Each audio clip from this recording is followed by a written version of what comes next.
You got to build three of something if you really want to get it right. Because the first one you build, you're always going to find a few things you wish you would have done different. And then once you do those different on the second one, you realize that a couple of the things didn't come out to quite the way you had thought they would. So by the time you build the third one, usually you got it all figured out. And that's what I think I've done here with this Harbor Freight workbench. This is the third one of these little workbenches I have modified. And man, this thing come out fantastic. So I'm going to try to speed through this and give you the information if you want to build one of these, but at the same time, I'm going to try not to waste your time. It's basically the same as the old Wisner workbench. So if you've read some of the reviews on the old Wisner, there was the drawer slides were really poor, and there was a lot of the quality issues with the MDF. Well, this particular workbench has a lot less MDF. The bottom shelf is the nice same wood as the tabletop, the finger jointed hardwood, and the drawer slides were a much higher quality. The first thing I was going to do is remove the brackets here for the legs, and then also remove these apron boards around the workbench top.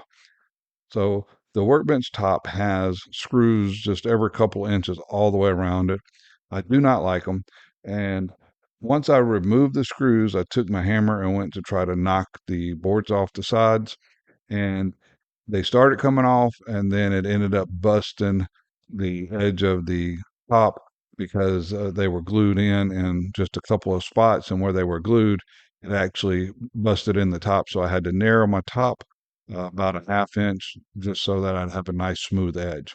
So if I was to do this again, I would remove all the screws, and then I would set up the fence on my table saw, and I would just go ahead and rip the sideboards off of the tabletop, and that way I would get my full width, but then get rid of these apron boards going around the top. And set my fence to the width of what the tabletop currently is, and rip me a piece of 3/4 inch plywood.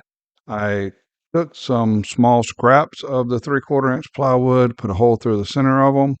That way, when I was able to spread the glue out across the back of the top, I was able to then run these little boards through the dog holes that are currently in the top. And that way it clamped it down nice and solid, and I didn't have to use near about as many clamps. So what I want to do is I want to make this top double thick. So now we're at about 1.5 inches thick. So it gives it a lot more rigidity, and it gives the table a lot more weight to make it a lot more stable. So I really like adding the 3/4 inch plywood underneath the top, and it also helps holding the dogs in nice and tight.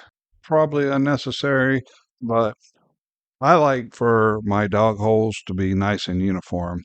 They're kind of randomly spaced here on the factory setup. So what I did was I took some packing tape and I put across the tabletop here. Went out with my knife, cut out the holes for the existing dogs.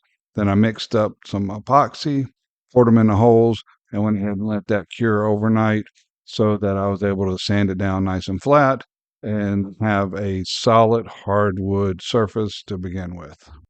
By putting the packing tape down before I filled the holes, I was able to kind of come back, trim off a lot of this epoxy, and get it sanded down a lot quicker than had I let it go ahead and spill out the hole. And this way I was able to make sure that my holes were completely full and actually overfilled just a little bit so that I could sand it down to make it flat. Trimmed down as much as I could with the razor blade and was sitting here just sanding this top. And it doesn't take a whole lot of time, especially with the sander I got. I did a review on it, and now this isn't sponsored by them, but this sander, I'll tell you, I really like it. I'm going to put a link in the description. I took a flush cut router bit and ran around the edges and then sanded everything nice and smooth. That way I would get perfect seams when I put the sides on. After I got everything nice and smooth, I took the piece of wood that was made for the bottom shelf and I cut it to the same width as what the tabletop width is. Then I went ahead and got another piece of 3/4 inch plywood and cut that to match these two boards so I could double the thickness of it also. However, I did make sure when I went to glue it that I left enough of a space that the plywood would not come up even with the tabletop. So it's about 1.5 inches from the edge.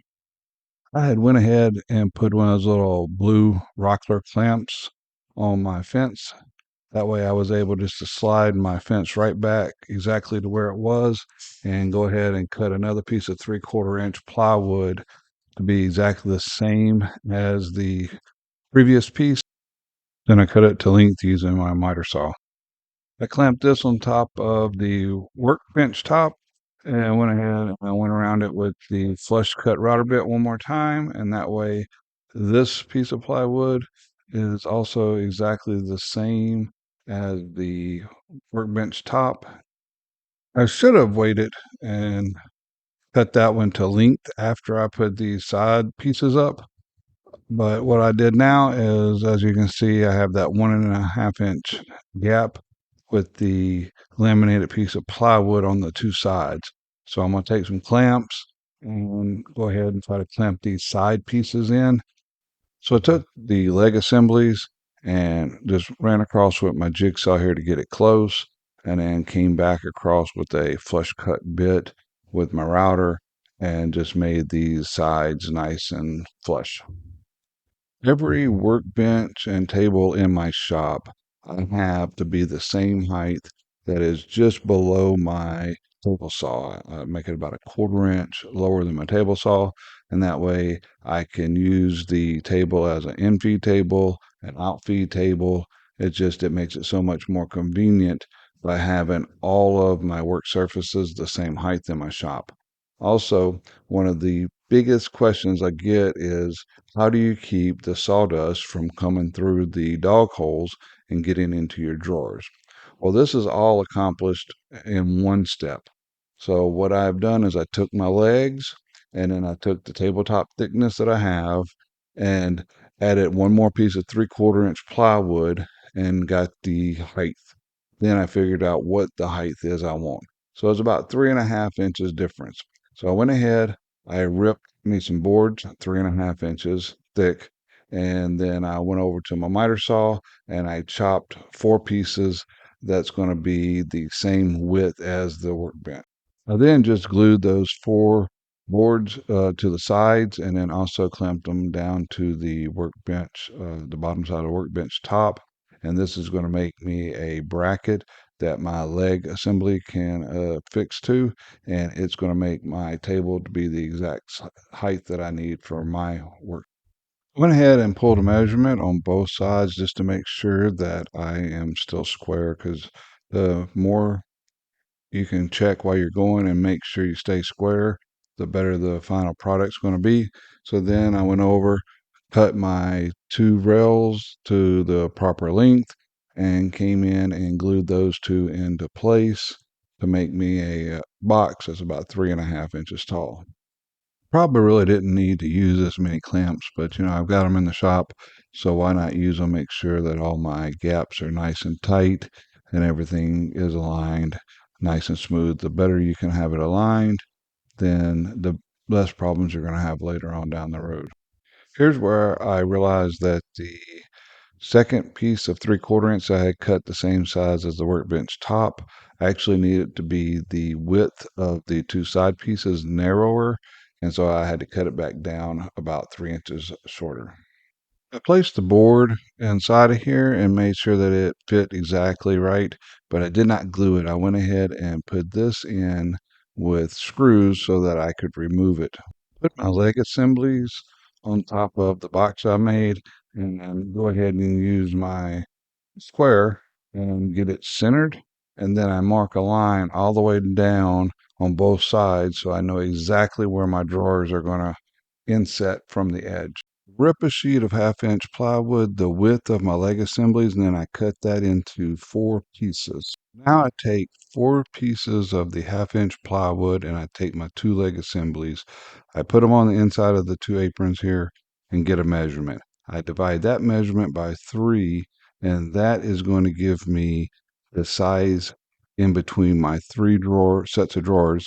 And that way I can make sure that all of my spaces are exactly the same size so that whenever I make my drawers, they will all be exactly the same. Use my table saw, and that way I can make sure that all three of these boards are exactly the same width. Go ahead and put a couple of clamps here to hold the sideboards into place. I put glue where the three boards are going to be in the center, and I smear that around, but I make sure that where the two center bright boards are going to come up, that I do not put any glue there. So then I put the two upright boards. These are going to be the sides of the where the drawers go, and make sure everything's nice and tight and it's glued down into place and let that dry.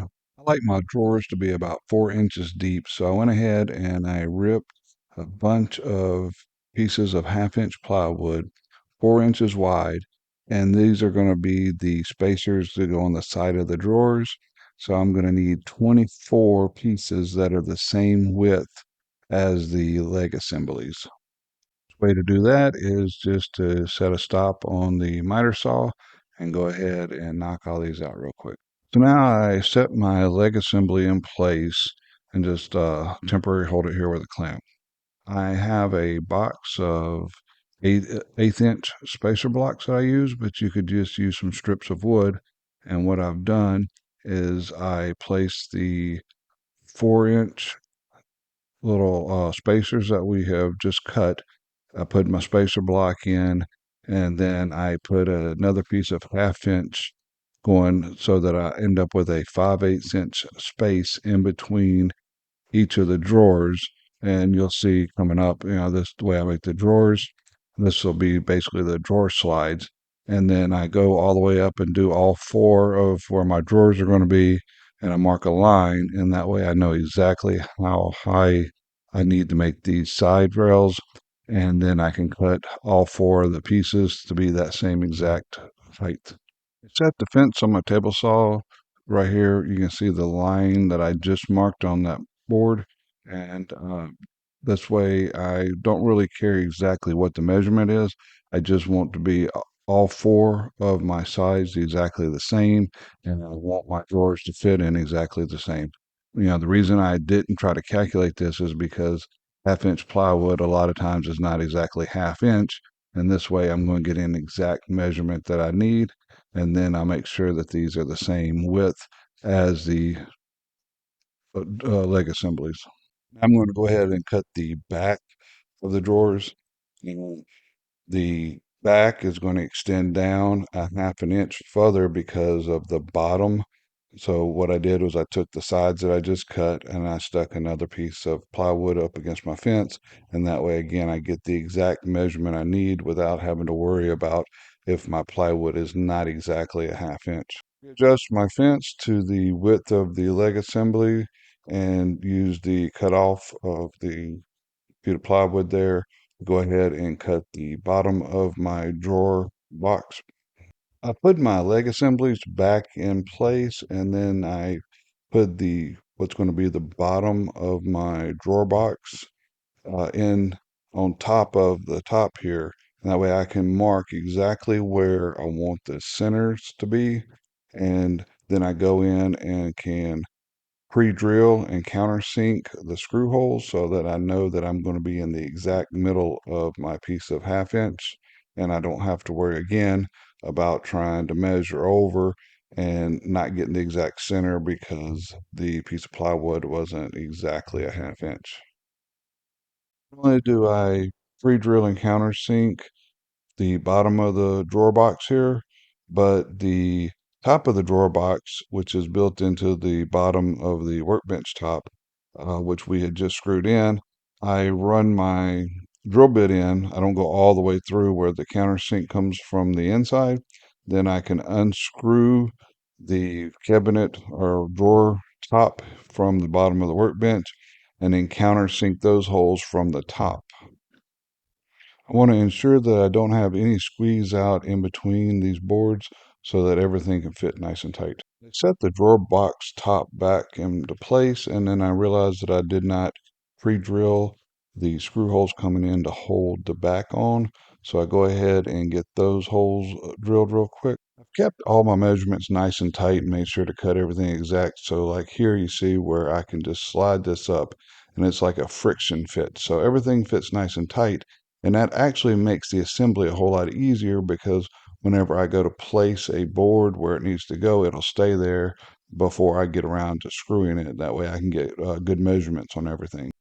And go ahead and dry fit all the parts together just to make sure that I don't run into a screw head sticking out or something unexpected once I start putting the glue in. Because once I put the glue in, there's multiple pieces here that I'm going to be attaching at one time, and I just want to make sure everything is going to fit perfectly. Instead of having to scramble, after I've got wet glue everywhere. So now I come back in and I start taking everything apart and putting glue on it. So once I put the glue in here, I have the top just kind of kicked up a little bit. That way everything's still held into place, but it doesn't give me a ton of access underneath it. So I put the center screw in and I put the edge screw in on this side. And then once I get all the boards put in place, I can go back in and kick it up on the other side and put the last screw in on the far side. My first build on the first Wisner table I did, you'll see that when I was getting in these tight spots, I had one of those DeWalt 90s, and that thing worked terrific, except for you have to have two hands to hold it. Whereas now I went and bought one of these little Milwaukee installation tools, and to get in these little tight spots, man, that thing works fantastic because you don't have to hold it with both hands. And so if you're thinking about building stuff like this and looking for a little tool, I'll tell you that little installation tool definitely works nice. So like most of the other things in here, instead of trying to measure, I took the back around and marked exactly where my boards come up at. And then I took my little square and drew my line coming up. And that way I could go ahead and pre-drill the holes. I drilled them through from the side that the line is on, and then that way I know even if I drill my hole a little crooked, it's going to come out exactly where the board is, and that way I'll be center of the boards when I put my screws in, and then I come back on the other side and run that countersink in so that my heads are nice and flush. I pretty much have the box for the drawers built. I go ahead and raise it up and put some glue all the way around. And then I take two of the scraps from when I was making the sides out of the 3/4 to making my workbench top, the thickness I want it, and put a little glue on those and set them up right. Because once that glue sets up, it's going to be just as strong or stronger than screws anyhow. So it doesn't even need to be screwed in. But I believe that just kind of helps tie the workbench top to the box here, and it just strengthens everything up. And that way, in case like me, I'm a big fat guy, but sometimes I might jump up on top of this table if I need to get to something high, and I just feel that it gives it a little bit more strength and keeps it from sagging in the middle. It seems to tie it all together, because once this thing is finished, there is no wobble to it. It is all rock solid. Now it's time to go ahead and get these leg assemblies put back in for the final time. And I am going to make sure to glue those good. I could probably just use screws if I wanted to, or I could just use glue. But as you see in most of this, I'm going to do both because that just makes everything so much stronger. These little screws inside the leg assemblies, because I have the apron on one side and the drawer box on the other, I used a longer extension for my bit holder, and then I just stuck a little magnet to the side of the bit, and that held the screw on because I'm using the Torx head screws for everything, and they will fall off when you're putting them upside down. But if you just stick a little magnet to the edge of the bit, it'll hold that screw on nice and tight until you can get it started. Just to put the bottom of the drawer box on, and I went ahead like everything else and I put glue where the wood to wood touches, and then I screwed the bottom here on it. I also came on the inside and put a couple of screws from the inside of the drawer boxes into the legs, and that way everything is tied up nice and strong to each other. And so once everything is all tied together, again, there's no wobble, there's no shake, and everything being cut the same. Every time I've cut two boards, I always had a stop set on my fence, so everything's cut perfectly the same size, and that makes everything come out exactly square. As long as you take your time and make sure you're not getting off, then everything comes out perfectly square, and it makes it so much easier when you get to doing the drawers. On my previous build, I used a dado bit and just cut grooves, but also I had put the Harbor Freight little organizer box I had made in the center. So this didn't have the drawers next to each other, so that gave me at least 3/8 of a inch space. Well, if I was wanting to do that here, I would have to use a smaller dado groove, which means that my drawers would have to be a lot more precise or take a chance of falling out. Well, I decided to go ahead and use the 1/2 inch plywood. This makes it easier so you don't have to have a table saw or dado. But I went ahead and I could have cut me a block 5 inch, 5/8 of an inch, but since I had used a piece of the plywood in these 1/8 inch setting blocks, I did the same thing when I was nailing in my little side pieces here. So these side pieces are the same exact 4 inches as what my drawers are going to be, and then I've got a piece of the 1/2 inch plywood that goes under it and the little 1/8 inch spacer blocks, and I put glue on them and go ahead and I just use some little brad nails. I think I actually used pin nails on these because you don't need a lot. You just need something to hold it in place until the glue dries.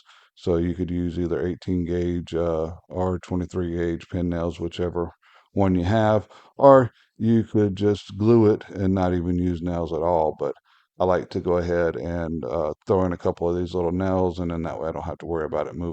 Be sure when you put the glue in here that you go back and wipe it or keep the glue away from the edge, because you don't want these little channels to fill up with glue, because this is what the drawers are going to slide on.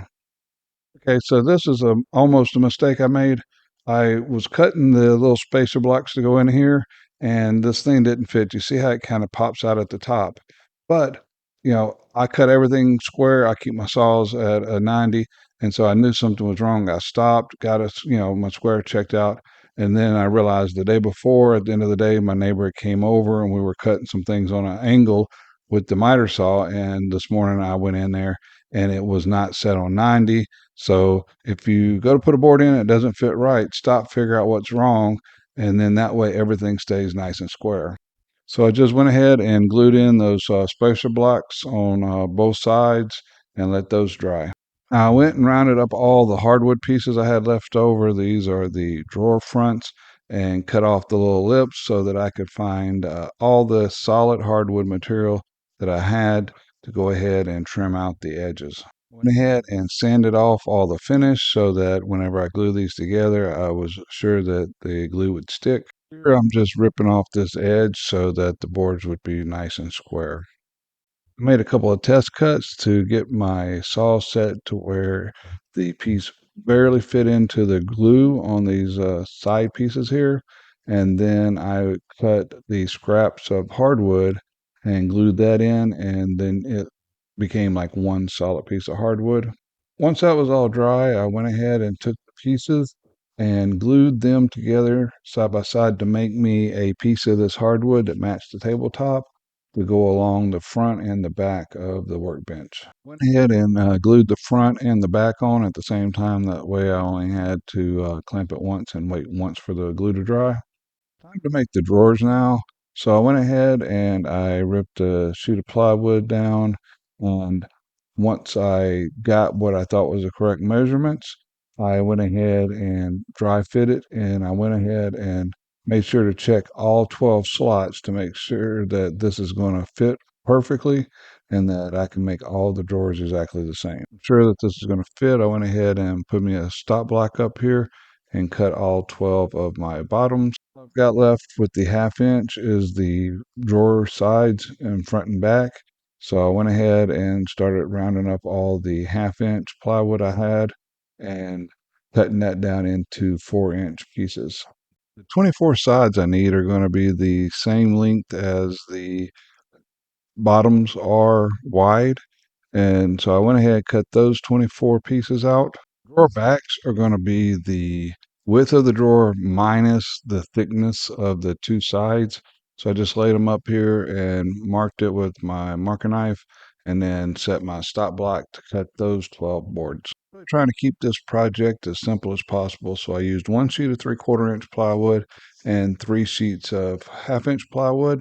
But then when I got to the end here, I started calculating up I'm going to need for my drawer fronts. They got to be 4.5 inches. And I'd ripped all my pieces to 4 inches.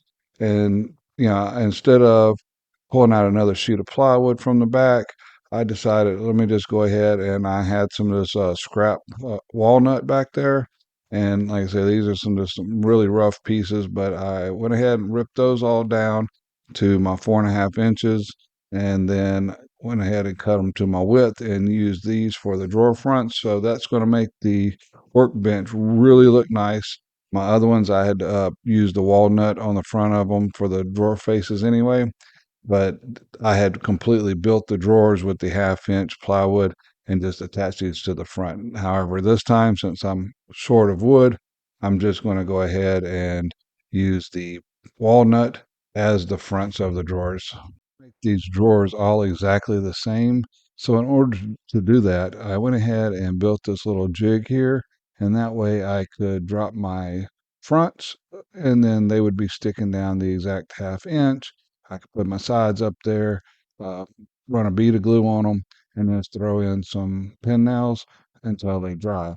Now, the way these drawers are built, the bottoms go all the way across, and that's what sits in the grooves. So all your weight 100% is on that bottom.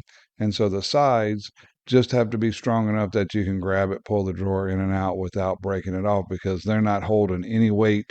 And, just some good wood glue, it is plenty strong enough to hold these. I've got two other benches and I've built them the same way, and I've never had one of these drawers give me any problems. Got all my drawers made. It was time to go ahead and finish up the workbench top, where I had glued the pieces across the front and back. I also wanted to come down the apron, so I took this piece of the hardwood and cut it to fit and glued it in on both sides. I purposely left these just a little bit long, and that way I was able to come back and use my flush cut router bit and flush this all up nice and smooth again. That everything's been flush cut, I'm going to go ahead and take my sander and sand this top, nice and smooth, and make sure that everything is butted up nice and tight and there's no gaps or cracks between my tabletop and the edge pieces that I just glued on. Now, I have used Forstner bits, I've used paddle bits, I've even used just a regular spiral 3/4 inch bit that had the shaft to a 1/2 inch so that I could chuck it up in my regular drill. And what I have found to give me the cleanest holes, the quickest, is these Irwin's speed bore. They've got like 3 paddles there, and then I've got this little MilesCraft jig here, and I've 3D printed a base that goes into a piece of pegboard, and that way I can move the pegboard around and make sure that all my holes are properly spaced. So on this particular workbench, I went ahead and spaced my holes 4 inches apart and decided to do away with the micro jig slots and just use dog's holes on this particular workbench. Board is only 48 inches, whereas the workbench is 60 inches. So when I get down here to the end, I just slide it forwards and use the dog holes I've already drilled and stick a couple of dogs down through there. And that way I make sure I keep my spacing the same all the way. Now that I've got the top of the workbench done, it's time to go ahead and finish out the front and the back. I'm going to use that same flush cut bit and run around and get these side aprons nice and flushed. After I get that done, I will take my sander and run around and sand them all down nice and smooth. Using the same technique as the top, I went ahead and drilled my holes along the front, the sides, and the back. Not sure if you can see it, but I took a couple of 1/4 inch bolts and dropped through the holes on the pegboard, and then that was able to register against the top of the table. And that way I was to make sure that both sides were the same. And I also did that at the end as I dropped these 1/4 inch bolts through. And so all my holes started at the same distance from the edge. And so all the holes, top, bottom, side, all line up perfectly and are perfectly spaced. I find it much easier to go ahead and sand everything before you start trying to drill the holes, because that will keep it from catching when you're trying to slide the pegboard across. As you can see here, my pegboard is getting well used, and I like to go ahead and drill through the pegboard and into the wood new every time. I don't, for some reason, go back in and reuse the 3/4 inch holes that I have already used. I just feel that it can sometimes um, get kind of watered out because it's just MDF, and you've got the little jig in there that's holding on those little 1/4 inch slots. So I try to use a new hole every time, but you got to be careful once you've been using it for a while and you don't get confused and drill a hole in the wrong spot. So it's good to go ahead and maybe count out, if you're going to do it every fourth hole, and then take your pencil and mark which holes you're going to drill before you start drilling. To have all the holes drilled, I go ahead and take just a little round over bit, round over the edges of all the holes, and do a quick sanding and put some Danish oil on there. I think the Danish oil actually helps protect the wood and it strengthens it up because you're going to put a lot of stress inside these holes with the dogs. So I'll actually take and put this Danish oil on my rag and then shove it inside the holes, trying to get that oil down into the fibers inside of the holes the best I can. If you remember correctly, when we were trying to decide how tall these boards needed to be going up and down on the side of the drawers, we put a piece of 1/2 inch plywood in our spacer block in the beginning, and on the end we put a piece of 1/2 inch plywood without the spacer. So what that has done is left the bottom spacing is basically two pieces of 1/2 inch plywood thick plus 1/8 of an inch. That way we can come back in here and just add in a couple of little strips right to the edge and on both sides. And that will let the bottom drawer just slide on the small board instead of the entire bottom, makes less friction and will make the drawer open and close a lot easier. So trying to keep this cheap, I went ahead and took these little scraps of walnut. They're about 1.5 inches wide, and I set my blade on a 45-degree angle and pushed them through, and then flipped them around and pushed the other side through. So it gave me about a 1/4 inch chamfer on the top on both sides. Then pushed my fence in about another 1/4 inch, and that increased my chamfer across the bottom and pushed them back through on the other side. Went ahead and put a 45-degree angle on both ends of these little pieces, and that way I could go ahead and cut two at the same time. You put me a stop block right here, and that way I can go ahead and get all the handles cut to the same length. I went ahead and just cut up all the scrap I had here and made about 14, 15 of these little blanks. That way, in case something happens to one and it gets messed up, you have an extra one. I get all of the handles cut to length. I go ahead and set my saw on 45 and then figure out where I need to move my stop block so that my angles match up on the ends with the ones that we already cut on the sides. I used my hardware alignment jig here and decided how far apart I wanted the holes and went ahead and pre-drilled the holes in the bottom of the handles before I took it and pre-drilled the actual holes in the drawer fronts. I put my little router here, put in a 45 chamfer bit, and went ahead and made a quick chamfer around the drawer fronts before I drilled the holes for the handles. I always like using the truss head screws anytime that I am connecting a drawer front to a drawer box, or in this case, when I am connecting the hardware, which is just a solid piece of wood.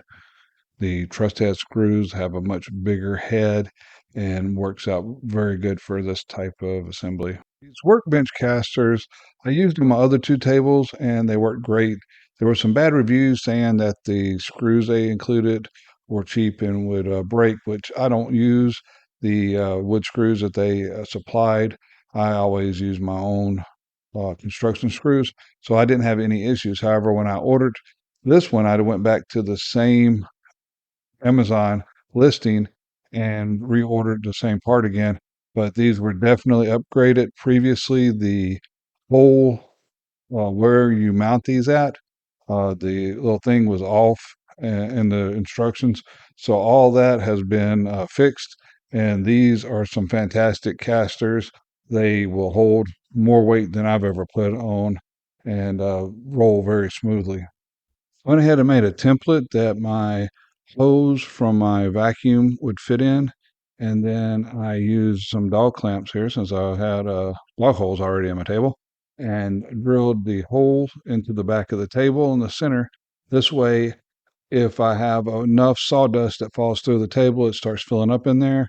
I can just plug in my vacuum and suck all the sawdust out of the inside of the table, but most of the time it's just going to accumulate inside of the table, and there's that 3-inch space so it can hold a lot. But if it does start getting filled up, I have a way to clear it out now. I wipe down the drawer fronts with some Danish oil. Again, that Danish oil is so simple. You just wipe it on. You don't have to worry about run streaks. And it actually does a really good job of protecting the wood. And one of the other things I like about it is it also will keep the glue from sticking. So if you do get glue on your table, then it will scrape right off. So I went ahead and I picked up some of these PowerTech dogs. They were dirt cheap and they've got a nice little cushion on top so you can kind of use them like the Rockler bench cookies. And they also work as a stop. They come in a 19 millimeter.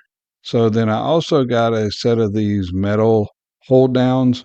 I've got a short set and a long set, and they also come in a 19 or a 20 millimeter. Now for mine, I used 3/4 inch holes, so I had to use a 19 millimeter, and they actually work really well once I got the hang of it. I also picked up a couple of sets of these side clamps for the MFT table, and they are all 20 millimeter. I couldn't find any 19 millimeter. So I've got a 21 millimeter glass hole saw here, and the walls are about a millimeter thick. So I just used that and went down on top of the stud there, and it was able to kind of just sand that down to the 19 millimeter so that these would fit in the 19 millimeter holes. And it works great for me. This video has been just way too long, so I'm going to assume I'm sitting here talking to myself. But if you made it this far, hey, throw a comment down here saying I finished. I don't know if anybody will ever watch this whole video, but I wanted to get out all the information. It took a lot longer to put this video together than what I had expected. But, I've built 3 of these tables, and, they come out to be fantastic tables. Yes, you could build them from scratch. You're going to be hard pressed, though, to find a table that is going to be this solid, it's going to have this much storage for anywhere's near the price of what you have in here. You're looking at, when you catch this on sale, for about $150, 4 sheets of plywood, some coasters, and this makes an absolute fabulous table. So thanks everybody for watching, and hope to see you soon.